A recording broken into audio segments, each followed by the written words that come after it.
નમસ્કાર, હું દીપલ. આપ જોઈ રહ્યા છો ગાંધીનગરની સૌપ્રથમ web news channel live Gandhinagar. તો આવો નિહાળીએ આજનું જીવતું ધબકતું ગાંધીનગર લાઈવ ગાંધીનગરની નજરે. આજે ગાંધીનગર રિલાયન્સ સર્કલ પાસે ઠંડા લીંબુ શરબતનું વિતરણ કરવામાં આવ્યું હતું. શીખ ધર્મના પાંચમા ગુરુ અર્જુન દેવજીની શહાદતને યાદ કરીને લોકોને ઠંડા શરબતનું વિતરણ કરવામાં આવ્યું હતું. રવિવારે બપોરે 12 વાગ્યાથી લઈ સાંજે 5 વાગ્યા સુધી લગભગ 3000થી વધુ લોકોને આ ગરમીમાં ઠંડા લીંબુ શરબતનું વિતરણ કરવામાં આવ્યું હતું. सत श्रीकाल जी, हम लोगों ने छबील लगाई हुई है यहाँ पर गांधीनगर में। इसके पीछे सर पूछ रहे थे क्या रीज़न है छबील लगाने का। तो हमारे जो 5वें गुरु थे, गुरु अर्जुन देव जी, उन्हें ये मई जून के महीने में शहीद किया गया था। शहीद करने से पहले उनको गर्म तवे पर और अलग अलग तरीके से बहुत प्रताड़ना उनको दी गई थी। तो उनके उपलक्ष्य में हम लोग ठंडी छबील, जो भी निकला है, कोई अपने काम पर निकला है, कोई अपने घर के लिए निकला, किसी काम पर गर्मी में जा रहा है, तो उनको ठंडी छबील की हम पिलाते हैं, मीठी और ठंडी छबील की हम सेवा करते हैं। तो आज उसी उपलक्ष्य में हमने ये सेवा लगाई हुई है। हर संडे को या कई बार जब हमें लगता है कि ठंड गर्मी हो रही है तो हम ये करते हैं। તારીખ 28 જૂનના રોજ રાષ્ટ્રીય પલ્સ પોલિયો કાર્યક્રમનો મુખ્ય ઉદ્દેશ્ય પોલિયોનો સંપૂર્ણ નાબૂદી છે.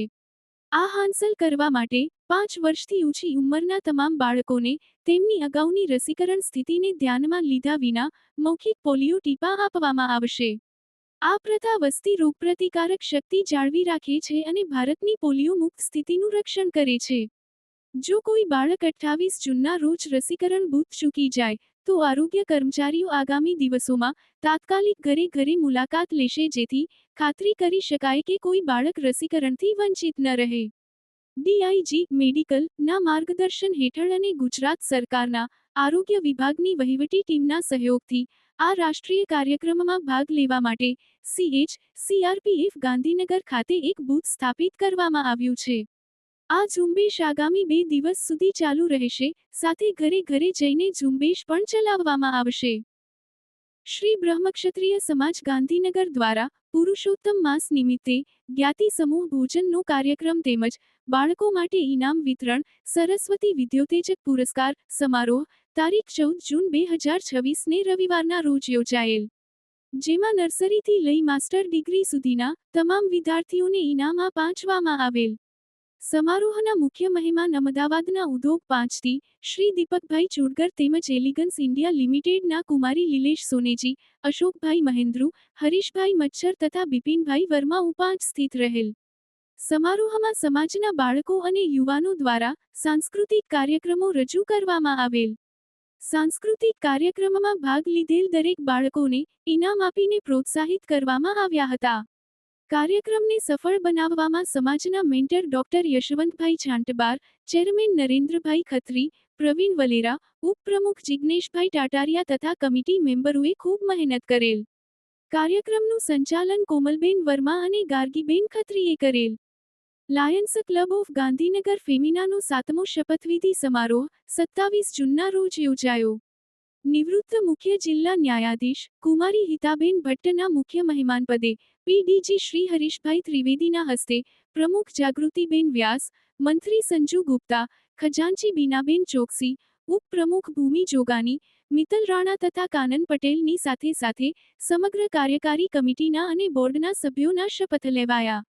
આ પ્રસંગે લાયન્સ 3232B3ના પીડીજી શ્રી સુનિલભાઈ, governor Shri L K Vaghela, first VDG Shri Bharatbhai Sheth, ડિસ્ટ્રિક્ટના અન્ય અધિકારીઓ, મહેમાનોની અને બહોળા પ્રમાણમાં સભ્યોની ઉપસ્થિતિ પ્રેરણાદાયક રહી.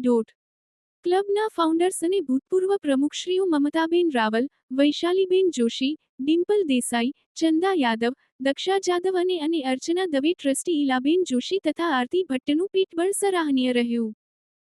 શેઠ શ્રી સીએલ કેળવણી મંડળ સંચાલિત પટેલ એમ હાઈસ્કૂલ ઇટાદરામાં કે.આઈ. પટેલ પ્રાર્થના હોલમાં તારીખ 24 જૂન 2026ને બુધવારના રોજ બાલમંદિર, બાલવાટિકા, ધોરણ 9 અને 11ના બાળકોનો પ્રવેશોત્સવ યોજાઈ ગયો. જેમાં મુખ્ય મહેમાન તરીકે રાજ્ય સરકાર તરફથી રાજ્યકક્ષાના અધિકારી શ્રી ચિક્કાભાઈ એચ ચૌધરી, ઉપસચિવ Shri, minister of tribal development, Gandhinagar અને જિલ્લા કક્ષાના અધિકારી શ્રી રતનસિંહ એ ઠાકોર, નાયબ કાર્યપાલક ઇજનેર શ્રી, જીઆઈડીસી ગાંધીનગર હાજર રહ્યા હતા અને પ્રવેશોત્સવ કાર્યક્રમને ખુલ્લો મૂક્યો હતો. તેમને શાળાની વિવિધ પ્રવૃત્તિઓની ઝાંખી નિહાળી. શાળાના વિવિધ કાર્યો, પ્રવૃત્તિ, શાળાનું પરિણામ જાણી ખૂબ જ આનંદ વ્યક્ત કર્યો હતો. પ્રવેશોત્સવ દરમિયાન શાળાના મંડળ દ્વારા શાળાના મંત્રી શ્રી રમેશભાઈ પટેલના હસ્તે જુનિયર કેજી, સિનિયર કેજી અને બાલવાટિકાના બાળકોને સ્કૂલ બેગ આપવામાં આવી હતી. ધોરણ 1ના બાળકોને શાળાના નિવૃત્ત શિક્ષક શ્રી રાજેન્દ્રકુમાર નટવલાલ પટેલ ગોઝારિયા તરફથી સ્કૂલ બેગ આપવામાં આવી. ધોરણ 1ના બાળકોને water bottle, compass box, colour, pencil સાથેની કીટ શાળાના ભૂતપૂર્વ વિદ્યાર્થી યશપાલસિંહ, નરેન્દ્રસિંહ ગંભીરસિંહ રાણા, હાલ યુએસએ તરફથી આપવામાં આવી. ગામના નિવૃત્ત આર્મી મેન રામાભાઈ પરમારે તેમના જુનિયર સિટીઝન ટ્રસ્ટ વતી અનાથ, ગરીબ તેમજ પ્રાથમિકના બાળકો માટે ચોપડા વિતરણ કર્યું હતું. સમગ્ર કાર્યક્રમનું આયોજન શાળાના આચાર્ય શ્રી અશ્વિનભાઈ પટેલના માર્ગદર્શન હેઠળ સમગ્ર શિક્ષકોના સહિયારા સાથથી કરવામાં આવ્યું હતું અને શાળાના મંત્રી શ્રી રમેશભાઈ પટેલનું વિશેષ યોગદાન રહ્યું હતું. ચિલોડા મોટા ખાતે ચિલોડા સર્કલ ગામ પંચાયત કચેરી અને બાલ મંદિર બૂથ પર વેક્સિનેશન બાળકોને પોલિયોના 2 ટીપાં પીવડાવી પોલિયોમુક્ત ભારતના સંકલ્પને વધુ મજબૂત બનાવ્યું છે. ચિલોડા મોટા ખાતે આરોગ્ય વિભાગ દ્વારા આંગણવાડી અને આરોગ્યક્રમી 3 બૂથ દ્વારા 572 બાળકોને 2 ટીપાં પીવડાવી પોલિયોમુક્ત અભિયાનને સંપૂર્ણ સહકાર આપી સફળ આયોજન કર્યું હતું. જેમાં ગામના અગ્રણી જયમીનભાઈ પટેલ, નિહિત પટેલ અને પીએલવી નટુભાઈ પટેલ પત્રકાર દ્વારા કાર્યક્રમને ખુલ્લો મૂકી શુભારંભ કરાવ્યો હતો. તો દર્શક મિત્રો, આપે અનુભવ્યો ગાંધીનગરનો ધબકાર. આપની આસપાસ બનતી આવી જ ઘટનાઓની જાણકારી અમારા સુધી પહોંચાડવા માટે સ્ક્રીન પર દર્શાવેલ નંબર પર વોટ્સએપ દ્વારા અથવા ઈમેલ આઈડી પર મેલ કરીને આપ અમારો સંપર્ક કરી શકો છો.